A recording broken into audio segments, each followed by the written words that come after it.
It's the rematch, Craig. It's the rematch, and that's going to be how we're starting week 1 with the Chiefs and the Ravens. I mean, it's going to be the other way around. It'll be Ravens-Chiefs. You'll have the Ravens, of course, visiting the Chiefs over at Arrowhead for the championship banner ceremony and everything, which is all cool and everything, but, you know, it's going to be interesting to see that because if we're being perfectly honest, I think it's pretty fair to say right now, as it stands, this is likely the AFC Championship game that yet to be here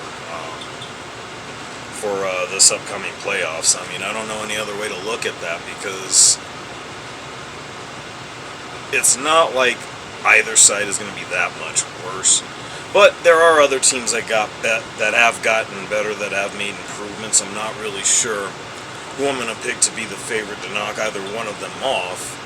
I guess if that were to be the case, it could be the Houston Texans, but that's really going to be interesting to see how they get everything that they've put together to gel. I mean, it's going to be real interesting to see them with Stephon Diggs, Joe Mixon, going with C.J. Stroud and the rest of the crew that they already have.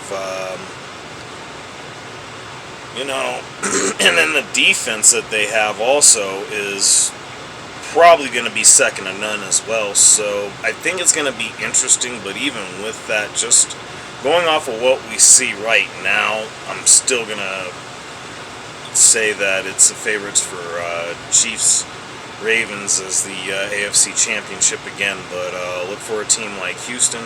But also say look for a team like Indianapolis, because if Anthony Richardson, is healthy, that could be a problem because he was actually tearing things up before the shoulder injury. And then, of course, you got to look at what the Chargers could be like. I mean, they're going to be a quiet threat, but they're still going to be really interesting to see, even in our division, you know, which is going to be a perfect segue. But all of that being said, I think that the season is going to be real interesting with what you have coming into the fold. I think Pittsburgh's going to be really interesting as well. They finally retooled their offensive line, or at least the interior offensive line. So I think whether it's Russell Wilson or Justin Fields, they're going to be better no matter what, which, again, perfect segue here. I don't know if this is necessarily week 1 either, but I know that at some point, you know, this is what we're going to be getting. Oops, I don't know how we did that. I didn't mean to do that. We're going to go ahead and get that brought back. Yeah, just like magic, you know. Not that y'all haven't seen me botch shit before. Come on now. But anyway, getting right to the point. Yeah, this is actually going to be really, really interesting for a variety of reasons. And not even so much just the matchup itself. I'm going to go away from this for a second. But just this right here. I mean, yeah. This right here, you know. It's gotten particularly interesting as far as the storyline with Russell Wilson and Sean Payton is concerned. And I'll be perfectly honest. I'm not real sure what's going to wind up happening in their training camp. Hell, I'm not even sure what the hell to expect out of ours either. I just know that either way, these are going to be better situations for both sides. So I'm really more or less excited for both sides, the Steelers and the Broncos as well, because, you know, I think Russ fits a lot more what they do in Pittsburgh. And we're going to be going with guys, whether it's Jarrett Stidham, God forbid Zach Wilson, or the more likely scenario, which at some point is going to end up being Bo Nix. But even with all that being the case, I feel as if at this point in time, we have ourselves something really interesting here, whether it's just that dynamic of Peyton versus Russ, or just simply Steelers versus Broncos. They've both had some significant shortcomings in recent years, especially Denver since 2015, after the retirement of one Peyton Manning. And I think that we're going to see a really, really good turning of the page with both sides here. And that's why I wanted to talk about both of these teams, because that's a commonality that I see with them. A lot of people see 5 wins at best with the Broncos, probably even with the Steelers as well. I'm not real sure. It really depends on how they're retooling around the quarterback situation, but I'd like to think one way or another they'll definitely be on the up and up. And I think we're definitely going to be prone to surprise some people. I didn't really like the draft picks themselves, but a lot of the other moves around those picks that were made, that's a little bit of a different story.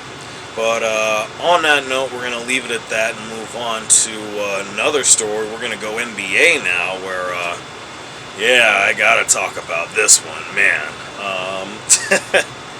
Geez, the difference a week makes, I guess. I mean, literally a week ago, we were talking about the champs possibly getting outed here.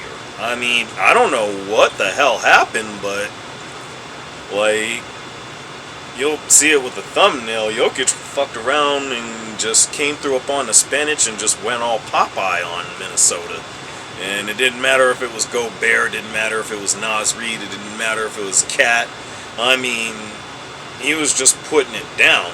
Now, Game 3 was a different story here, but Anthony Edwards is still Anthony Edwards. I don't think there's any denying that, and I've been saying that even before the series began. You know, I really think he's elevated himself, and feel what you will about the GOAT conversation or whatever.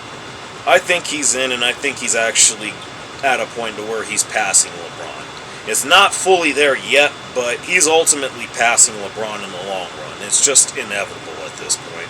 And I don't care what anybody says about that. That's just where I'm at with that.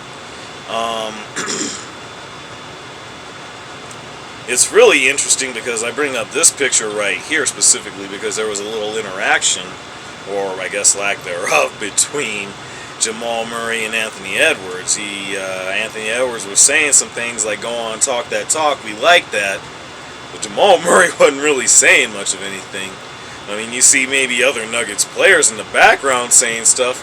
I don't know if they're talking trash, but either way, it just goes to show the smoke is real. And, you know, even if it's something Anthony Edwards is just trying to create himself, I just gotta say, you still gotta look out for him.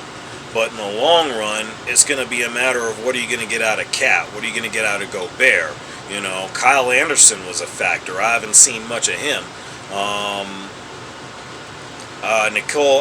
Nickeil Alexander-Walker, I'm probably messing his name up. Mike Conley. I mean, there are quite a few of these guys that have been coming through and were factors in the first 2 games, but where are they now, you know? And it was just one thing to have seen that, especially after Game 2, and think like, man, the Nuggets could very well be in trouble. And I was of the mindset that if this did continue, you know, then yeah, I don't see anybody beating Minnesota. The thing is, though, we got to think about Mike Malone. You know, I said that before. He, as far as I know, hasn't been Coach of the Year, and if he is, it hasn't been more than once. Certainly not while he's been in Denver, as far as I know. And again, I'll remind you about Phil Jackson. Only won Coach of the Year once, which was the 96 season with the 72 wins. I mean, it's kind of a weird thing with this, but it actually goes to show, and it's not to say that Chris Finch isn't a fantastic coach. He's definitely showing that. But unfortunately, this team as a whole in the Minnesota Timberwolves just isn't ready yet. And they still have a lot to prove to show that they are, but who knows? I mean, one way or another, I like what we're getting out of Anthony Edwards, and maybe this is a sign to where, you know, Denver may not be able to keep him at bay for long, but we'll see how it goes. We're going to have Game 5, I believe, tomorrow or Wednesday night. I'm not sure. I haven't been looking at the schedule. But either way, we got ourselves a series, folks. Let me know what y'all think. Y'all know what it is. Appreciate y'all coming to check me out. If y'all are new, subscribe, like, share, and let me know what y'all think down below. Y'all know what it is. I'm out.